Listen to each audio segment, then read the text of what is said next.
The wind changes at sunrise. The morning sun rose slowly over the horizon, casting a warm glow across the quiet town of Silver Pines. It was a small place, where everyone seemed to know everyone. And yet, for Amanda Cole, it often felt like she was invisible. As a single mother to a 6-year-old boy named Ollie, her days were spent juggling 2 part-time jobs, a growing pile of unpaid bills, and the quiet ache of loneliness that never quite left her chest. Her husband had left 2 years ago, unable to handle the demands of fatherhood or marriage, and though his absence hurt, she had grown stronger because of it. Still, every now and then, the weight of being alone in a world that seemed to expect too much from her would crush her spirit for a moment. Just a moment, but never long enough to break her. On that particular Saturday, Amanda decided to take Ollie to Willow Creek Park. It was one of the few places in town that made her son light up with joy. The old rusted swings, the squeaky seesaw, and the little duck pond near the hill all became magical in Ollie's imagination. To him, it wasn't just a park, it was a kingdom. And she, for a few precious hours, wasn't a tired waitress or a struggling mother. She was a queen walking with her knight. She packed a small lunch, just peanut butter sandwiches and juice boxes, and they arrived at the park by 9 a.m. The air was crisp, with a gentle breeze, and the trees danced slowly in the wind. Mothers pushed. Strollers, elderly couples walked their dogs, and children screamed with laughter. For a moment, it felt like life wasn't so hard. For a moment, Amanda forgot the overdue rent and the second notice from Ollie's school. She just sat on the bench, smiling at her boy chasing butterflies. But that peace wouldn't last. It began, with the low rumble of engines, loud, aggressive, and out of place. 3 motorcycles roared down the nearby street and pulled into the edge of the park. The men riding them were large, dressed in worn leather vests, with tattoos climbing up, their arms and dark sunglasses hiding their eyes. They didn't look like they were there for the pond or the playground. They looked like trouble, and they brought it with them. They parked near the entrance and strutted into the park with the kind of presence that sucked the air out of the space. One of them lit a cigarette and exhaled the smoke toward a group of children who immediately ran off coughing. Another kicked a ball out of a toddler's hand, laughing as the child cried. The third one, taller than the others and clearly the leader, scanned the park like a wolf looking for something to corner. His eyes landed on Amanda. "Hey, sweetheart," he called out, swaggering over, his boots crunching the gravel. "You look like you could use some company." Amanda's smile faded. She held her bag close, looked around, and realized everyone else had either left or backed away. She forced herself to stay calm. "I'm here with my son," she said gently, pointing to Ollie, who was still near the pond. "Cute kid," the man said, grinning without warmth. "Shame if something scared him." The words weren't a threat, not directly, but they made her stomach twist. Before she could respond, another biker sat on the bench beside her, far too close. He reeked of sweat and beer. "You don't gotta be afraid of us," he said with mock charm. "We're just having fun. Ain't that right, Tommy?" The leader nodded. "Yeah, just trying to enjoy the view." Amanda stood up quickly, heart pounding. She reached for Ollie. But the third man blocked her path. "Relax, Mama. We just want to talk." Then a voice, calm and steady, broke through the tension. "I don't think she wants to." The bikers turned. Standing near the trail entrance, holding a coffee cup in one hand and a leash in the other, was a man in worn jeans, a simple black t-shirt, and quiet strength in his posture. He wasn't big like the bikers. He wasn't loud, but something about the way he stood made the entire air around him feel different. It was Keanu Reeves. At first, none of them recognized him. He didn't look like the movie star. His hair was slightly messy and his beard had grown in thick. He looked like just another man out for a walk, but his eyes, those deep, observant eyes, were locked on the bikers, unblinking. "Who the hell are you?" one of them barked. Keanu took a step forward, his tone still calm. "Someone who doesn't like bullies." The lead biker, Tommy, scoffed. "This ain't your business, man. Back off before you get hurt." "You're wrong," Keanu replied, taking another step. "It is my business when you scare mothers in a park. It's my business when kids can't play without fear, and it's definitely my business when 3 grown men try to intimidate someone half their size. For a moment, silence held the air like a breath waiting to be exhaled. Then one of the bikers made the mistake of moving toward him. It happened in less than a blink. Keanu didn't raise his voice. He didn't throw the first punch. He simply moved with a grace that didn't belong to the ordinary. He sidestepped the lunge, twisted the man's arm gently but firmly behind his back, and pushed him away with no more effort than closing a door. The man stumbled, caught off balance. "Who the—" Tommy started again, but now he was looking closer. There was something about the voice, the way he moved, the quiet authority. His eyes narrowed. "Wait, are you—" "No way." Keanu didn't answer. He just turned to Amanda and offered a soft smile. "Are you okay?" he asked. Amanda nodded, her voice catching in her throat. "Yes, I think so." Ollie came running, eyes wide. "Mommy, who's that?" Before she could answer, Tommy barked to his crew. "Let's go. This place stinks anyway." The bikers turned, throwing curses over their shoulders, but not one dared look back at Keanu. And as quickly as they had arrived, they were gone. Amanda stood there, still trembling. "I don't know how to thank you," she whispered. "You don't have to," Keanu said softly. "I just happened to be in the right place." She looked down, then back up at him. "What's your name?" He smiled. "Just call me Keanu." Her eyes widened. "Wait, are you the—" He gently shook his head. "Just a guy. Glad I could help." But what neither of them knew in that moment was that this brief encounter would change their lives forever. Because sometimes, fate doesn't knock. It sits quietly on a park bench waiting for the right moment to rise. And when it does, everything shifts. Everything begins. Whispers beyond the bench. The next morning, the town of Silver Pines stirred like any other Sunday, quiet and unhurried. Church bells rang faintly in the distance. Children pedaled their bikes through sleepy streets, and elderly couples sipped tea on their porches, talking about the past like it might return if spoken softly enough. But in the Cole household, something had changed. Amanda awoke with the sun in her eyes and the events of the previous day pressing on her mind like the pages of a story she wasn't sure she had really lived. Her mind kept going back to that moment in the park, the fear, the helplessness, and then the calm strength of a stranger who stood between her and danger. Keanu Reeves. Even as she said the name in her head, it didn't feel real, not because he was famous, not because he was an actor. She had watched years ago in quiet moments after Ollie went to bed, but because no one had stood up for her like that in a very long time. Not since her father passed away. Not since the last time she felt truly seen.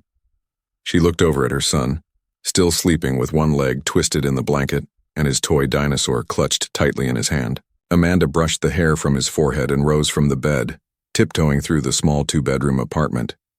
The kitchen was cluttered, as always, with empty cereal boxes and drawings Ollie had taped to the fridge. The coffee machine coughed and sputtered to life. While it brewed, she opened her phone and typed his name into the search bar, not expecting anything.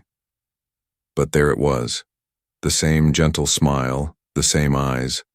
Kind, observant, yet distant. Hollywood star, philanthropist, motorcycle enthusiast, and apparently a quiet guardian of single mothers in public parks. She set the phone down and sat with her coffee, staring at nothing for a while. Her thoughts tangled. She didn't want to be dramatic. People helped each other all the time, but this felt different. The way he spoke, the way he didn't act like a hero. She had felt something shift, not just in the park, but inside her. Maybe it was hope. Maybe it was the feeling that the world still had people who did the right thing simply because it was right. And somewhere deep down, a seed of curiosity had been planted. Meanwhile, across town, Keanu sat quietly in a small, rented cabin on the edge of Silver Pines. He had come to this town for rest. Not from work, but from the noise of life. From the cameras, the expectations, the interviews that blurred together like fog over memory. He didn't wear his fame like a crown. If anything. It was more like a shadow he walked beside. He came here hoping to be no one, to exist among people who saw the sky, not the screens. But yesterday that promise of silence had been broken. And strangely, he wasn't upset about it. He found himself thinking about the woman on the bench, her quiet courage, the way she stood firm even as fear licked at her heels. There was something about her that stayed with him, not in a romantic way, not yet, but in a way that made him wonder about her story, who she was, what she carried, and what it meant that their paths had crossed. Keanu walked to the window, sipping tea from a chipped mug. The sun filtered through the tall pines, casting long shadows on the floor. He had no plan for the day, but something told him he might find himself back at that park again. Not to play a role, but simply to sit, to listen, to be present. And he wasn't wrong. By noon, Amanda had packed a small lunch again, unsure why she returned to the same park. Maybe Ollie wanted it. Maybe she needed the fresh air. Maybe, just maybe, she hoped lightning could strike twice. They settled beneath the same tree, and Ollie ran off toward the swings, this time with a cape made from an old t-shirt tied around his neck. Amanda sat on the same bench where it all happened, glancing around, not with fear, but with awareness. She didn't expect him to be there, but when she looked up, there he was. Keanu, dressed just as simply as before, strolled toward the bench with a nod of quiet recognition. He carried a paper bag and a bottle of water. "Didn't expect to see you here," he said gently, taking a seat beside her, leaving space. Amanda smiled a bit awkwardly. "Me neither. Guess it's a good spot." He nodded. "Your son looks happy." "He thinks he's a superhero today," she replied with a laugh. "Says his cape can make him fly if he runs fast enough." Keanu watched Ollie sprint toward the grass and tumble with a grin. Maybe he's right. Belief is a kind of flight. For a moment they sat in silence, watching the breeze carry leaves across the grass. Then she turned to him. "Thank you, again, for yesterday. You didn't have to." "I know," he said quietly, "but sometimes doing nothing is louder than doing something, and silence doesn't protect people." She looked at him thoughtfully. "Why were you even here?" "Needed a break," he answered, then smiled faintly. "And I guess I ended up exactly where I was supposed to be." That line lingered. As the afternoon unfolded, they spoke more, not about fame or the movies he made, but about simpler things, childhood memories, favorite books, why people come to small towns when big cities stop making sense. Amanda told him about her 2 jobs, her love for painting that she hadn't touched in years, and the story of how Ollie had been born during a thunderstorm. He listened with real attention, not the kind people fake while waiting for their turn to speak. He asked questions that mattered. And when he spoke about his own life, it wasn't about red carpets or awards. It was about loss, about missing. His sister, about the strange emptiness of hotel rooms, no matter how luxurious. It was about being human, not famous. When the sun began to set and the sky turned gold, Amanda stood up to call Ollie. "Come on, buddy, time to go." Ollie ran up, breathless. "Can Mr. Keanu come with us next time?" She glanced at Keanu, unsure. Keanu knelt to Ollie's height. "If your mom says yes, I'd love to come back." Ollie beamed as they walked away. Amanda turned back once, seeing him still on the bench watching the sunset alone. Something inside her stirred. Not romantic longing, but something deeper. A sense that her world might be opening again, just a crack. And through that crack, something kind was shining. But neither of them knew that the bikers hadn't left Silver Pines. They hadn't forgotten the embarrassment. And worse, they had seen the news since then, about the man they tried to pick a fight with. About who he really was, and some men, when humiliated, don't just walk away quietly. Some come back, and this time, they don't come alone. The storm beneath the smile 2 weeks passed in Silver Pines, and in that gentle space of days, something quietly beautiful began to grow.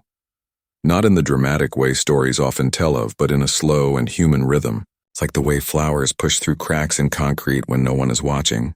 Amanda found herself looking forward to the weekends in a way she hadn't in years.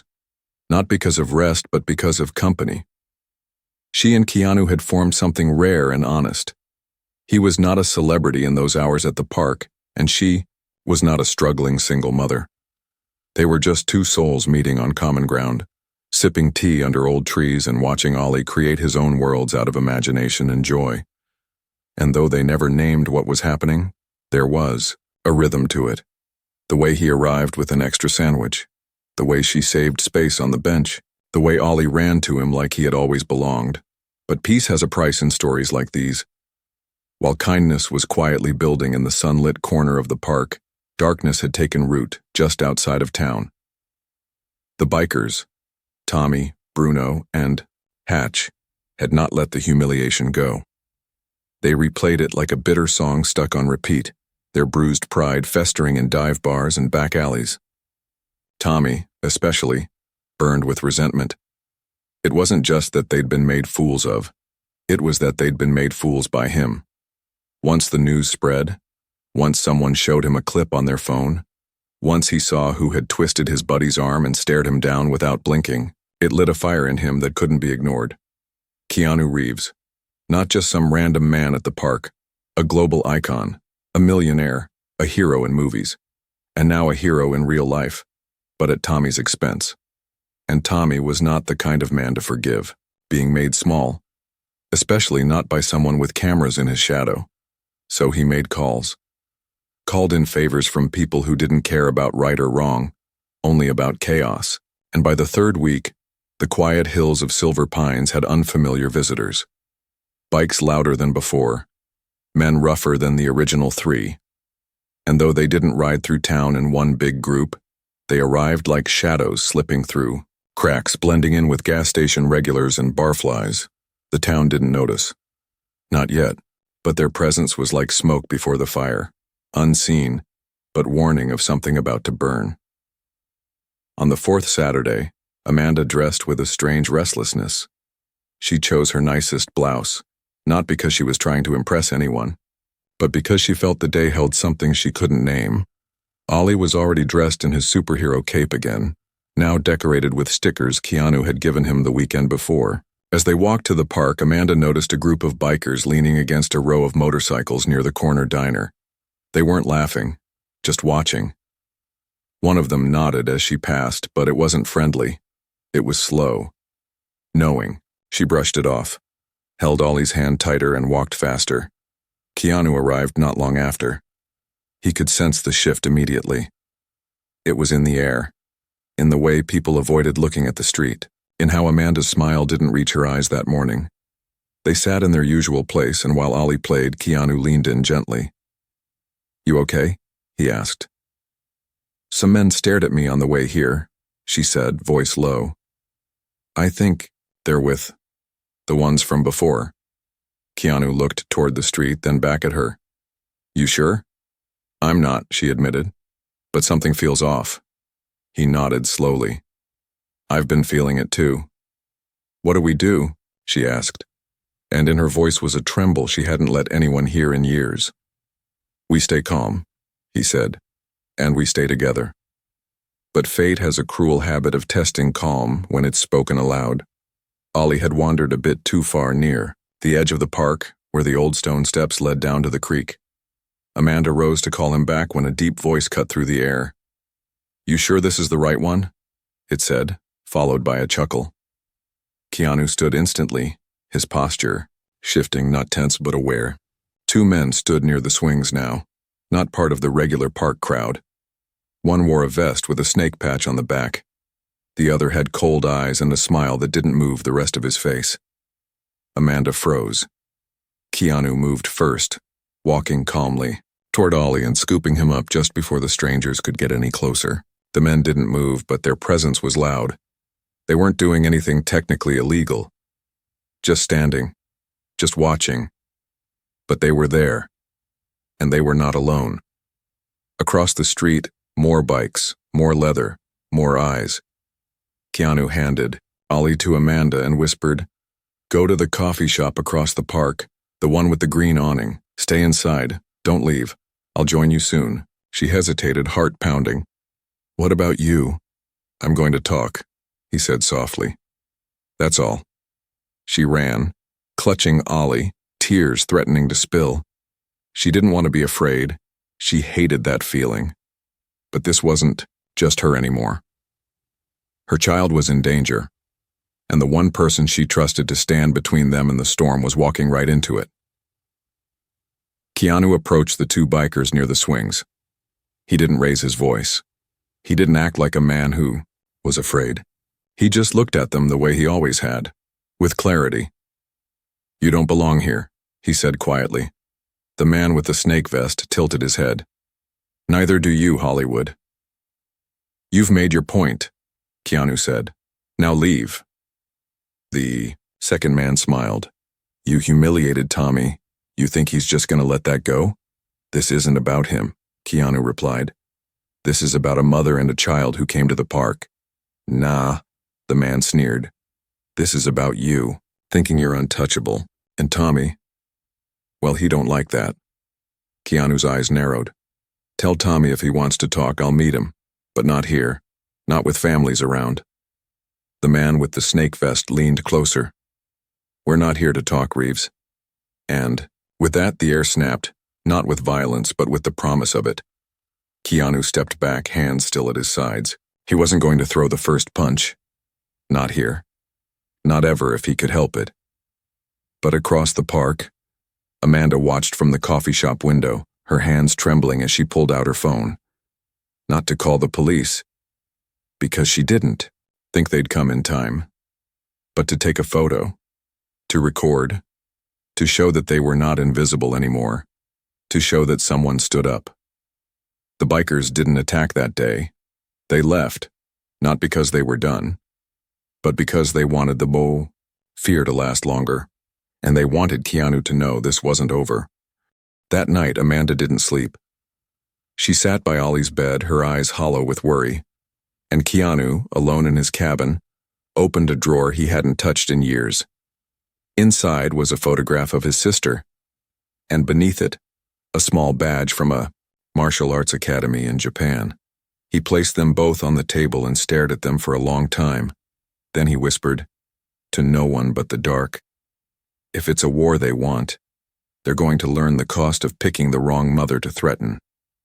And somewhere in the distance, the motorcycles roared again, closer this time because the storm hadn't ended. It had only just begun. The unshaken flame, the town of Silver Pines, woke to a fog that crept in like a warning, soft and quiet, yet impossible to ignore. For most, it was just a shift in the weather. But for Amanda Cole, it felt like a curtain lowering between safety and danger, like the beginning of something that couldn't be undone. The memory of the bikers from the day before haunted her every step. Even in her own apartment, she no longer felt protected. She kept checking the locks 3 times, the windows twice. Every small creak made her heart race. She didn't like this version of herself, frightened, on edge, walking with shoulders always tensed. But what scared her more than anything wasn't what they might do to her.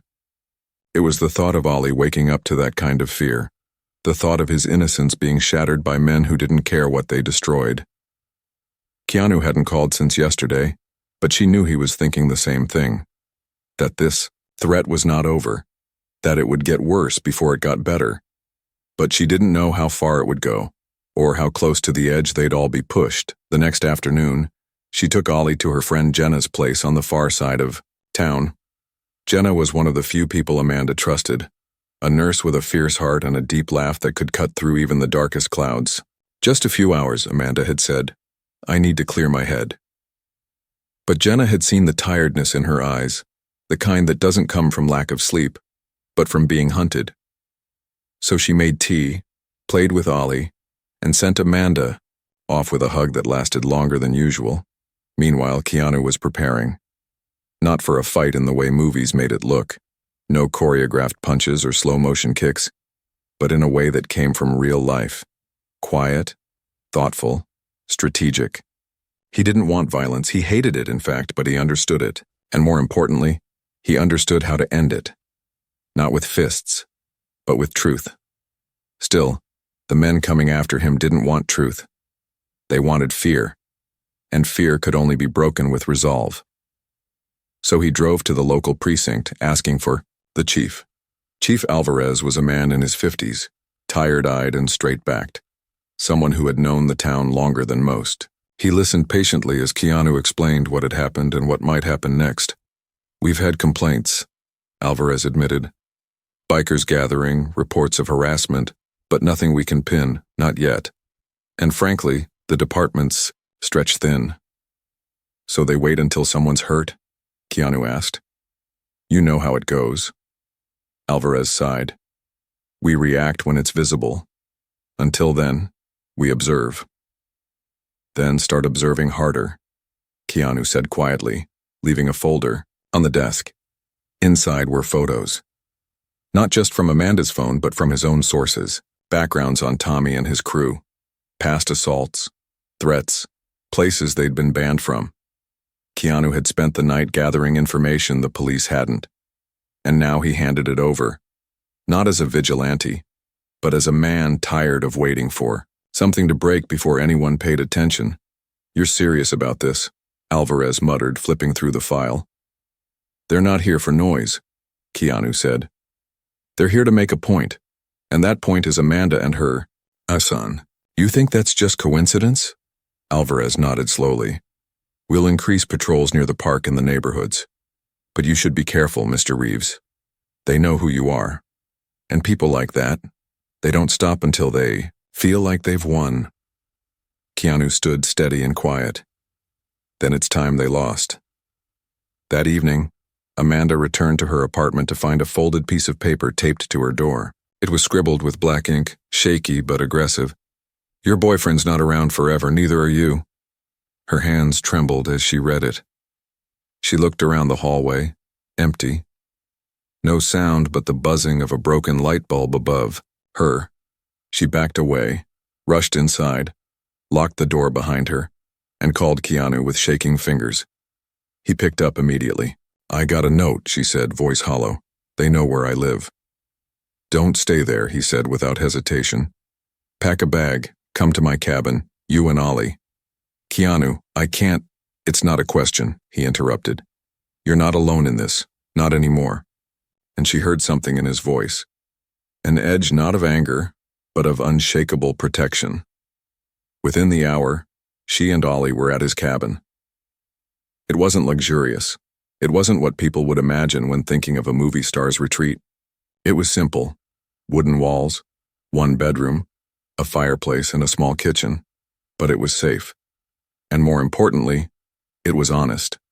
Everything about it said, "You're welcome here." Keanu made tea while Ollie explored the space with excitement, unaware of the weight his mother carried in her chest. As the fire crackled that night, Amanda sat on the old couch watching Keanu stir sugar into his cup. "Why are you doing all this?" she finally asked. "I mean, really." He looked up, eyes tired but soft. "Because no one did it for my sister." That name again, always in his silence. "What happened to her?" she asked gently. He paused, then sighed. "She was sick, leukemia, years ago, and during her worst months there were people who took advantage of her.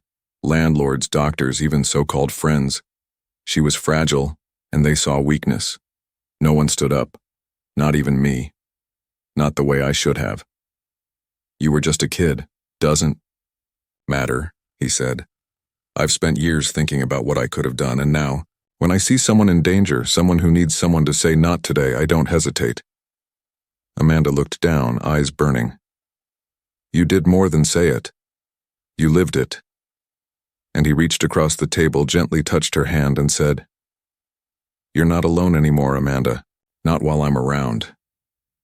It was the first time she cried in front of him. Not out of fear, but release. Because being strong every day comes at a price. And in that moment, she let someone else carry the weight, even for a while. But outside, just beyond the tree line, headlights flickered between branches, and Tommy was watching, not from curiosity, but from planning. The fire line drawn, when morning came, It did not bring peace. It arrived slowly, with the kind of stillness that felt unnatural, too quiet, too careful, like the earth itself was holding its breath. Amanda awoke before the sun, curled on the edge of the couch with a blanket draped over her shoulders, her mind still restless even after a night in the cabin. She looked toward the window. The trees outside were barely moving, yet something in her gut whispered that the storm wasn't over. Not yet. In the bedroom, Ollie slept soundly, wrapped in the safety only a child's dream could offer. Across the room, Keanu was already awake, seated near the fire, a book in one hand and his eyes fixed not on the pages, but the flames. His thoughts were clearly miles away, and when Amanda approached, he didn't flinch. He simply looked up with a calm that came not from confidence but from preparation. "I had a feeling you'd be up early," he said gently. "I barely slept," she replied. "Every sound made me jump." He nodded, setting the book aside. "Fear doesn't sleep. It waits." "What do we do now?" she asked, her voice low, almost afraid to ask. Keanu didn't answer immediately. He stood, walked to a drawer near the fireplace, and pulled out an old leather notebook. Inside were scribbled notes, diagrams, names. It was not a plan for revenge. It was a map for defense. "They're circling," he said. "I saw tire tracks behind the cabin this morning. They were close, maybe 100 yards from the back fence." Amanda's stomach dropped. "They found us?" "They were already watching us before you got here," he said. "But they haven't moved yet. They're waiting for something. Maybe for me to slip. Maybe for you to break." "I'm not breaking," she said, suddenly firm. Keanu looked at her and smiled. "I know. That's why they're scared of you." The day passed slowly. Keanu went into town only once, picking up supplies, food, and something Amanda noticed he didn't talk about: a security camera system, compact and wireless, which he quietly installed on the trees surrounding the cabin. He did it with calm hands and a watchful eye, always scanning the forest like it might move. Amanda stayed inside with Ollie, doing her best to pretend the world was normal. They read stories. She painted with him for the first time in months, her brush shaky but her heart a little lighter. Even in the face of fear, she was trying to give her son moments that felt untouched, and in those moments she felt stronger. But as dusk fell again, the woods began to whisper louder. Keanu was standing outside when he heard the sound. A low rev of engines, not close, but not far either. He counted 4. No headlights. They moved, like shadows through the trees, circling but never approaching. A warning. A game. Keanu didn't flinch. He simply tightened the straps on the cameras, turned back toward the cabin, and locked every door. "We won't let them in," he told Amanda. "What if they don't wait?" she asked. "Then we show them that kindness is not weakness," he said, "and that some people protect what matters with more than just words." That night, after Ollie had gone to sleep, Amanda sat across from Keanu in silence for a long time. The fire crackled between them, throwing shadows across the floor. The fear had dulled into something heavier now. Not sharp panic, but a tired dread. And yet there was something else beneath it, something growing. "You're not who I thought you'd be," she said finally. "I hope that's a good thing," he replied. "It is. I thought you were here for peace, for quiet, but you stepped into a storm with us." He looked into the flames. Peace isn't found by avoiding storms. It's found by walking through them with purpose. She reached out and touched his hand, not romantically, not to claim him, but in thanks, for standing when she couldn't, for believing in her strength when she had forgotten it herself. And then came the knock, a hard, deliberate knock on the cabin door. Keanu stood first. He motioned for Amanda to go to the bedroom with Ollie. "Don't come out unless I call you," he whispered. "Promise me." She didn't argue. She just nodded and disappeared down the hallway. Keanu opened the door slowly. Standing there were 3 men, silhouettes against the porch light. Tommy in the center, with his smirk that tried to hide the fury beneath. Beside him were Bruno and Hatch, both dressed in the same worn vests and boots. But this time their eyes weren't just mean. They were certain, as if they'd already decided how the night would go. "Nice place," Tommy said, looking around. "Quiet, private, real cozy." Keanu didn't speak. "We just want to talk," Tommy added.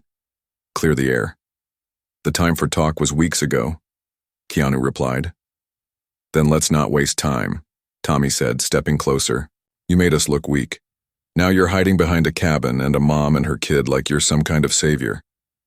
Keanu didn't move. "I'm not hiding. I'm standing exactly where I need to."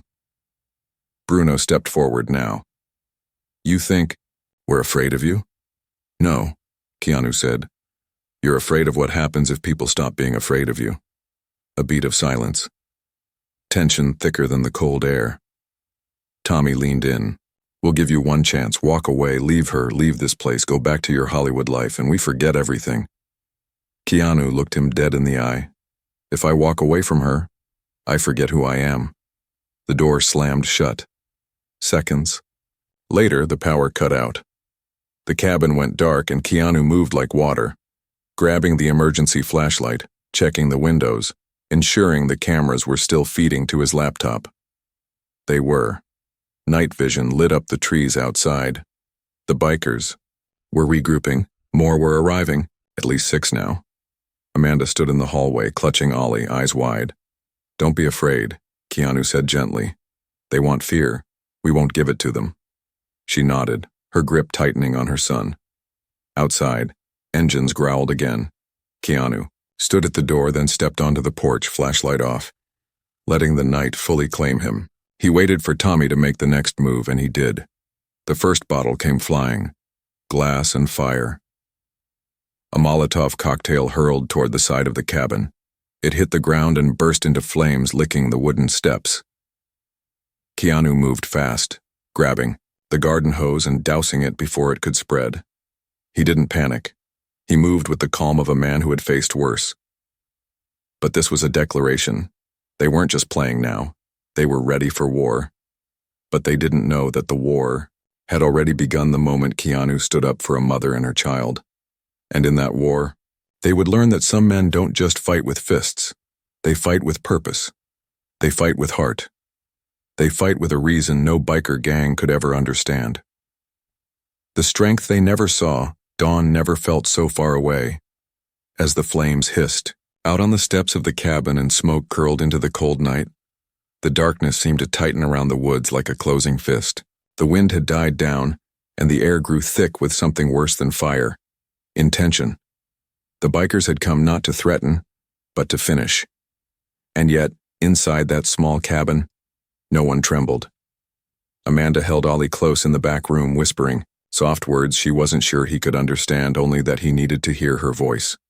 The world outside may have been full of danger, but within that room, she created a bubble of courage, built not on fearlessness, but on the determination to protect what mattered most. In the front room, Keanu moved like he had done this before, not just in the movies, not as a character, but as a man who had spent years watching real pain, real evil, and real grief, and had chosen again and again not to be hardened by it, but sharpened.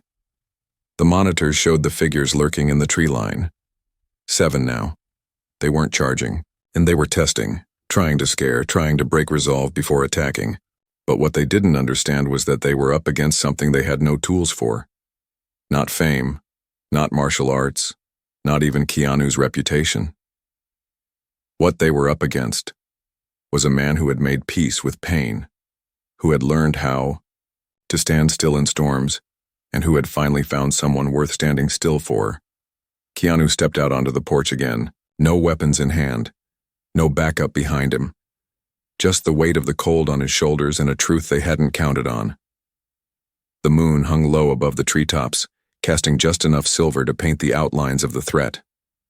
Tommy stood at the center again, flanked by Bruno and Hatch and several others, all wearing that false armor of leather and anger, hiding the small, fragile pride underneath it all.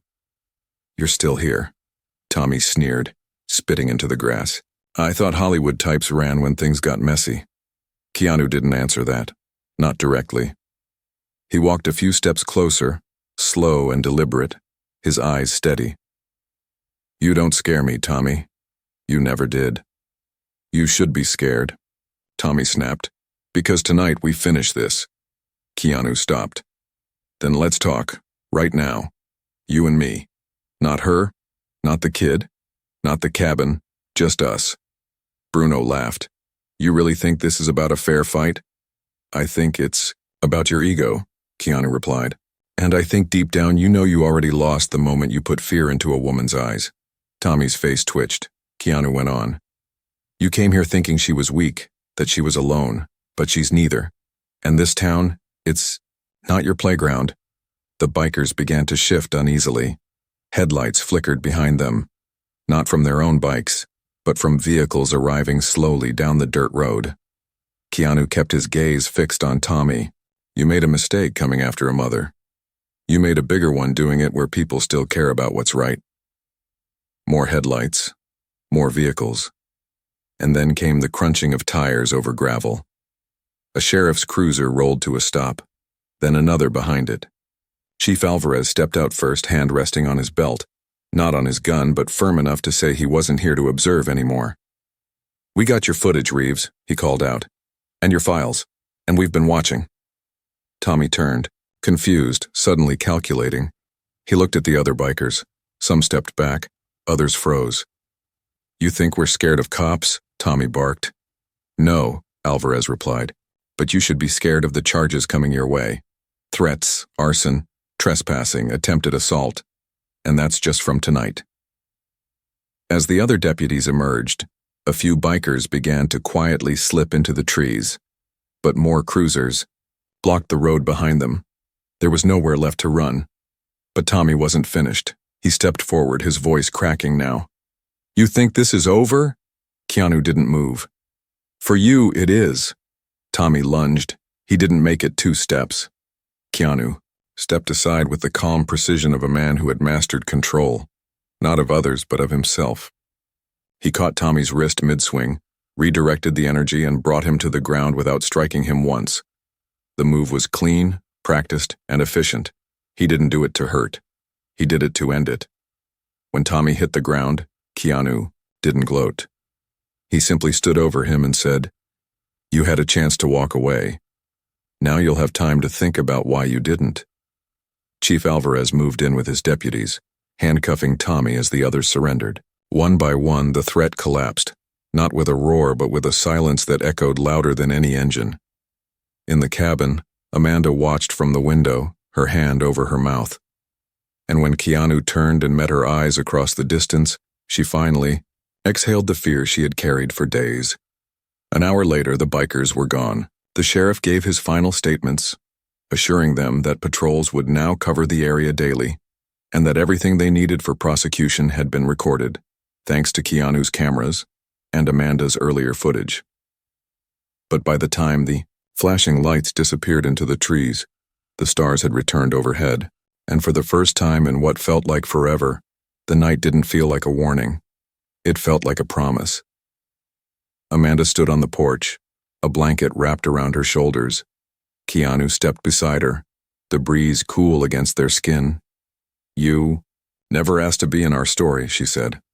I didn't need to, he replied. Sometimes the right stories find you. How do you know when it's over? She asked. He looked out at the woods, then at her. When the fear stops echoing, and in that moment, they both realized something deeper. This wasn't just about stopping a gang or protecting a mother. It was about reclaiming peace. It was about reminding the world that strength is quiet, kindness is powerful, and dignity doesn't shout. Ollie stepped out, rubbing his eyes. Is it morning yet? Almost, Amanda said, pulling him close. Keanu knelt beside him. You did great, superhero. Ollie smiled. Did we win? Keanu looked at him and whispered, You helped make the world a little braver tonight. That's always a win. As the first light of dawn spilled across the trees, the cabin glowed softly. The storm had passed, not because the danger wasn't real, but because those who stood through it never let go of their fire. And sometimes, the world changes not through explosions or speeches, but when a single mother, a boy with a cape and a man with a quiet heart choose not to run, but to stand. And when they do, even the loudest engines in the world fall silent.